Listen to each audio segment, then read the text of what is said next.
Hello, here we are at the end of the 6th round. I'm just about to complete it, and I'm going to show you because the last join is a little bit different, I suppose. So we've been working this way with our work, and I've made the first 5 Victorian sets after joining at the tip of the large ring, and now we have to join to the picot that we made at the very beginning. So I'm going to turn my work around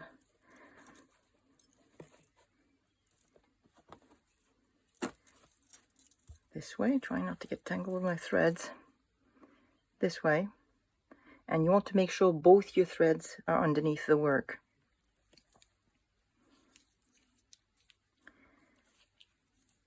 So I'm joining here.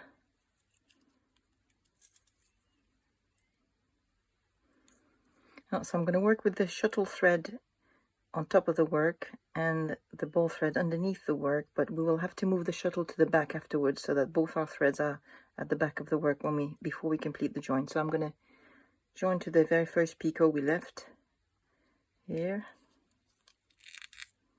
There's actually space. I'll be able to push my shuttle through here like this and fold this out of the way to make the next 2 sets.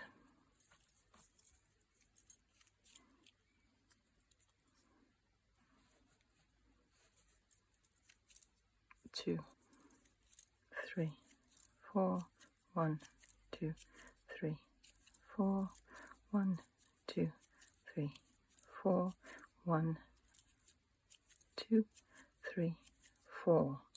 So that's our 2 sets, and now we are joining at the 3rd picot here.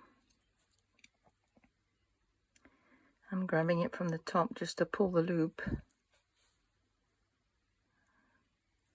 but we want to join from underneath again. It's a little bit awkward. So this one is a lock join.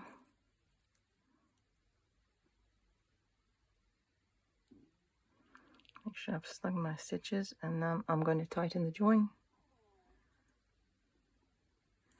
like this.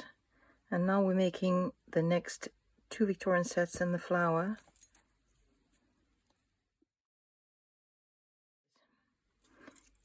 Two, 3, 4, 1, 2, 3, 4, 1, 2, 3, 4, 1, 2, 3, 4.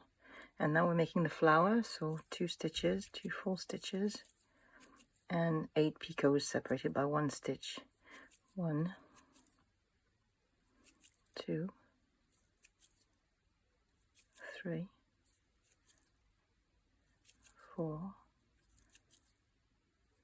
5, 6,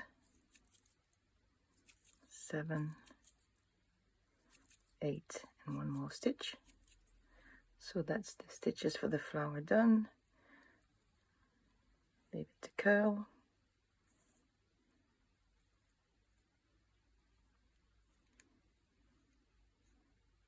With your shuttle thread on top and your ball thread underneath.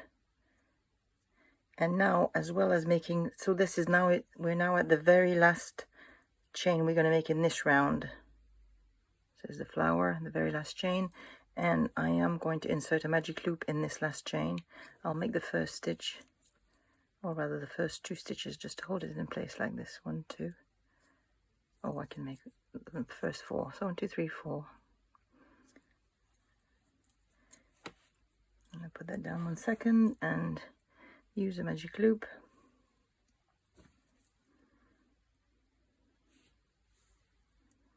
With a helper. And I need to think for 1 second. So yes, the knot needs to be on the left. Yep.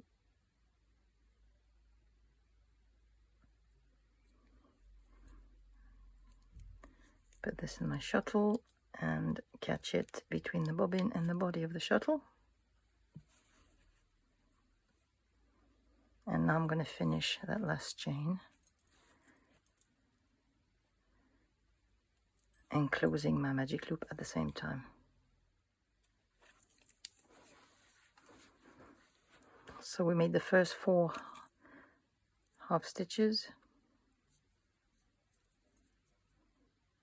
So next, getting a bit tangled again.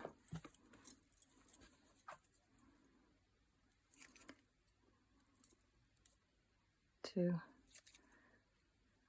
3, 4, and one more set.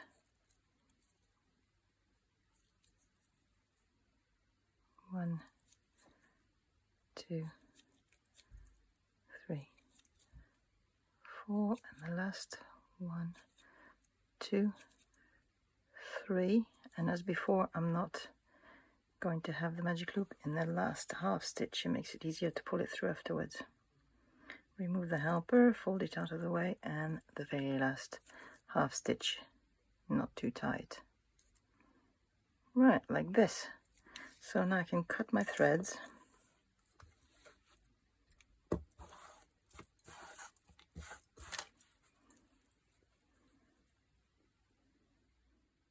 And tie it back at the beginning,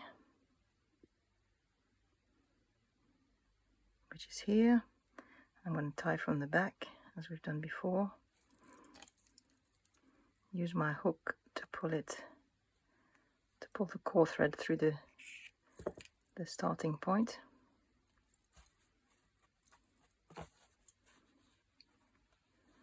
Make a square knot, left over right, right over left, or I've done it the other way around. Like this, and now I have 2 magic loops. So I've got the one I've just put in and the one I inserted at the beginning.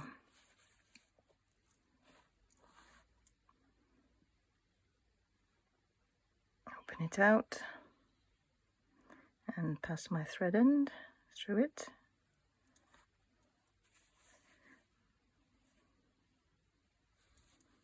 That's the other end of it. I'm going to pull until the loop is against the stitches, like this, and open it out and pull the end through.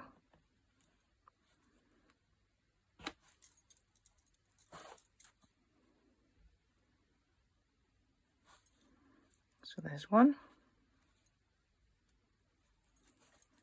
and then the second one. Again, open it out, put the end through it, pull until it starts to go in and it grabs the thread, then open it out and pull the end through.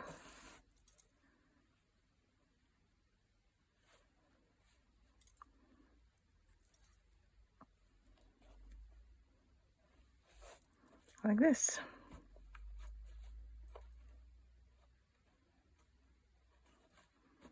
Make sure they're nice and snug in there, and then just cut close to the work. And because we tie these with a square knot before pulling them through with the magic loops, they're not going to come undone, they're not going to pull out.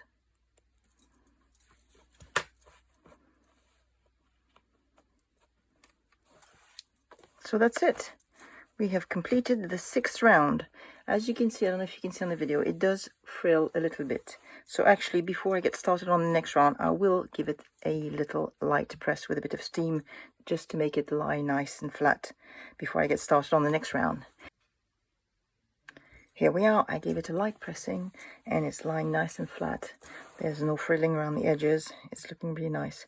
So here we are, ready to start the 8th round. I said the wrong thing, and I actually said the wrong thing all along. We were working this one that we just finished. I called it the 7th round, didn't I? Because that's 1, 2, 3, 4, 5, 6, 7. Yes, so now we're starting the 8th round. It's just a bit confusing because of the pattern where they didn't call this first round. They just called it, they called it the lattice row instead of calling it the first row. So makes the numbering slightly different. One thing I wanted to mention as well is that they say on the pattern to start the round we've just finished, the 7th round, here on the side of the large ring.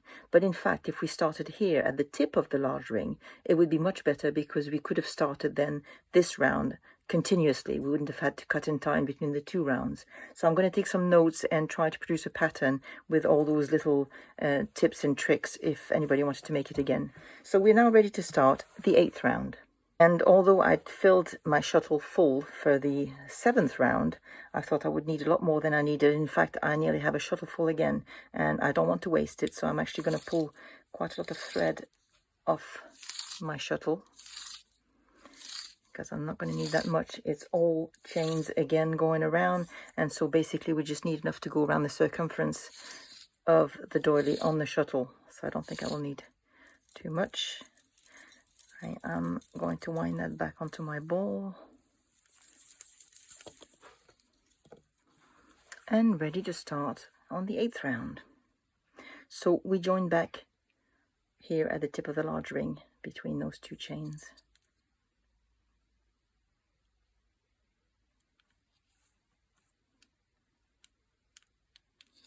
Pull a loop and pass your shuttle through it, and we're ready to go. And this round is made of 3 double stitches, 13 picots separated by 2 double stitches, and 3 more picots, and then we join at the next in between the next 2 scallops.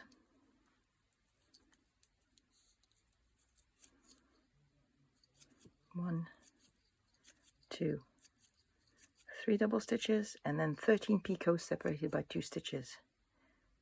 1, 2, 3, 4, 5, 6, 7,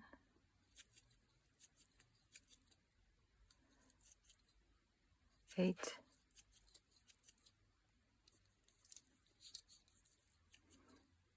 9, 10, 11, 12,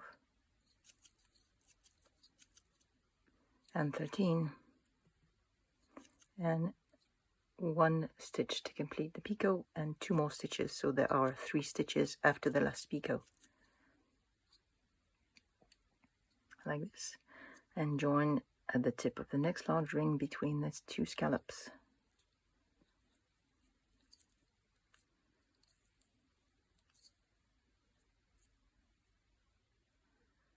So that's it for the 8th round.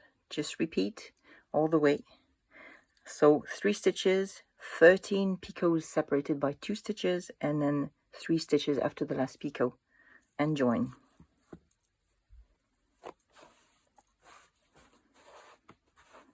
I hope it's going well. I'll see you soon. Bye-bye.